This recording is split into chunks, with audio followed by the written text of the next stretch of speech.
আসসালামু আলাইকুম রহমতুল্লাহ বারাকাতুহু। আজকে এমন একটা বিষয়ে কথা বলবো যেটা কেউ অতীতে বলে নাই।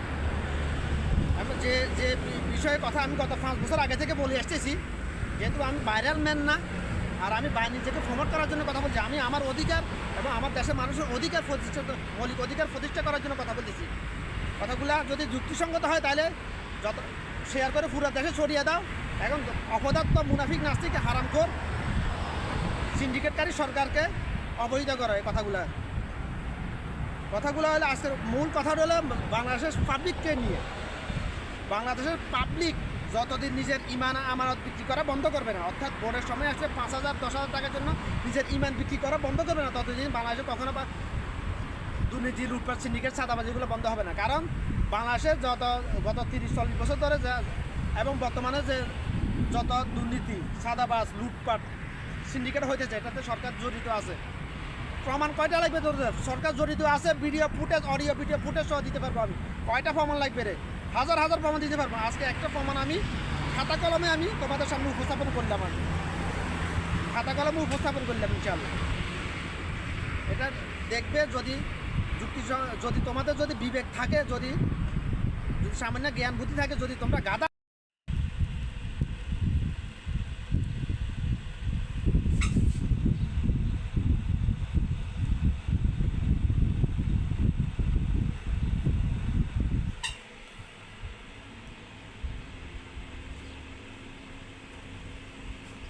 তোমাদের সামনে উপস্থাপন করলাম। আমি খাতা কলমে উপস্থাপন করলাম ইনশাআল্লাহ।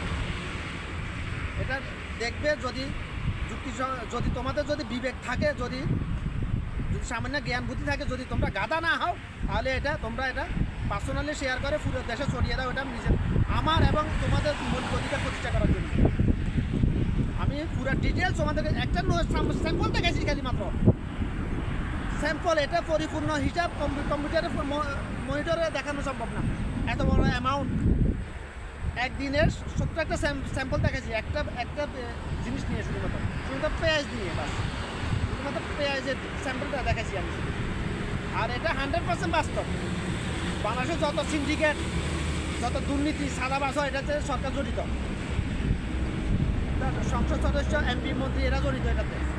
কেন জড়িত এদেরকে জড়িত করতে বাধ্য করি আমরা সাধারণ পাবলিকরাই। কীভাবে?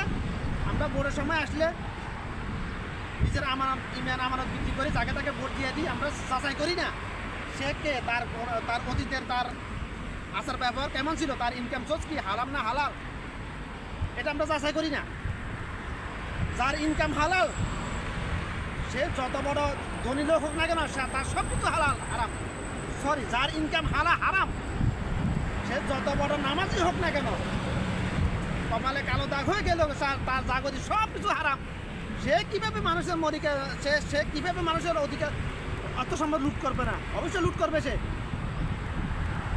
তোমরা দেখো না, আমার আশেপাশে যারা কোটি কোটি টাকা খরচ করতেছে, প্রতি বছরে বছরে লক্ষ লক্ষ টাকা, 50 লাখ 1 কোটি টাকা দান সরকার করতেছে, এরা কি হারাম? এরা কি সবাই হালাল খোর? না, বেশিরভাগ হারাম খোর। বেশিরভাগই হারাম খোর। নিজের আশপাশে তাকিয়ে দেখো না। আপনি হালাল টাকা, আমার টাকা হালাল, এই জন্য আমার বছরে একবার ন্যূনতম জাকাত দিতে, আমার আল্লাহর বিধান পরিপূর্ণভাবে মেনে জাকাত দিতে আমার কষ্ট হয়ে যায়। যেহেতু আমার দোকানের উপর জাকাত চলে আসছে ফরজ। আমি গত 4 বছর জাকাত দিতেছি। আমি যেভাবে দেওয়ার জন্য বলছি আল্লাহ, আমার রাসূল কোরআন এবং হাদিসে, ওইভাবে দিতেছি আমি। এই জন্য কেউ জানে না, নিজেকে প্রমোট করার জন্য কথা বলতেছি না। আর যেহেতু আমার টাকাটা হালাল, এই জন্য আমার দিতে একটু কষ্ট হয় বলতে মানে টাকাটা জোগাড় করতে একটু কষ্ট হয়, অন্য কষ্ট না। আমার টাকা চলে যাইতে, কমে যাইতেছে, এই কষ্ট না। কসম আল্লাহ, ইমান এত দুর্বল না আমার আল্লাহর ওয়াদা, যে জাকাত দিবে তার অর্থ সম্পদ আল্লাহ বাড়াইবে।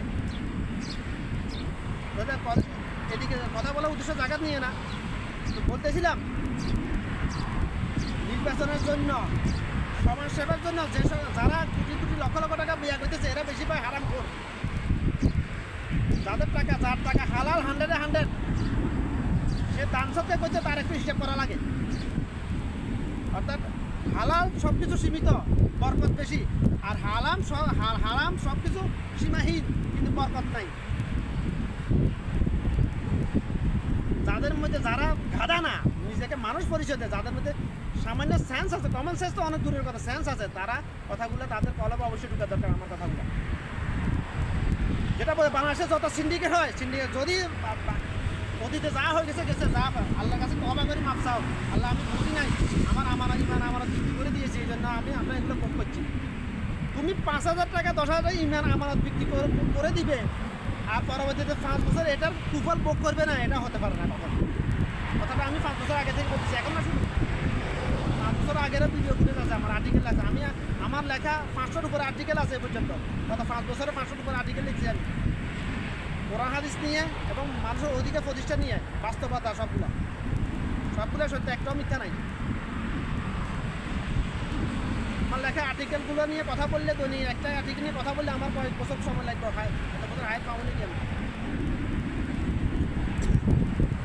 যদি আল্লাহ চাই ইনশাল্লাহ করতে পারবো।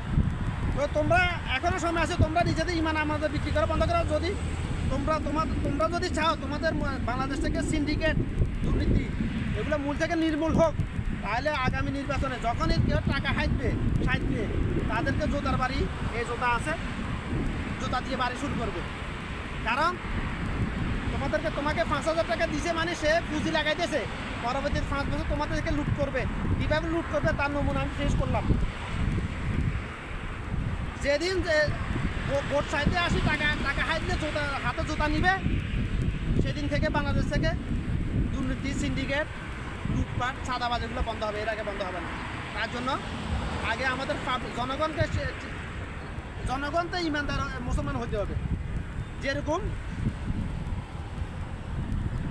মানুষের ঘরে জন্ম নিলে যেরকম মা বাপ যদি মানুষ না বানাইতে পারে সে অমানুষ হয়ে যায়, তদরূপ এটার জন্য দায়ীকে মা বাপ। মুসলমানের ঘরে জন্ম নিয়ে মুনাফিক নাস্তিক হওয়ার জন্য কে দায়ী? মা বাপের আল্লাহর নির্দেশনা অনুযায়ী মা বাপের হক আদায় করতেছে না, এটার জন্য কে দায়ী? মা বাপ। তদরূপ বাংলাদেশে যত দুর্নীতি, সিন্ডিকেট, লুটপাট, চাঁদাবাজ হয় সবগুলোর জন্য দেশের সাধারণ পাবলিক দায়ী। প্রথমে পাবলিক ওদেরকে বাধ্য করতে এগুলো, এই জন্য পাবলিক ওরা করে।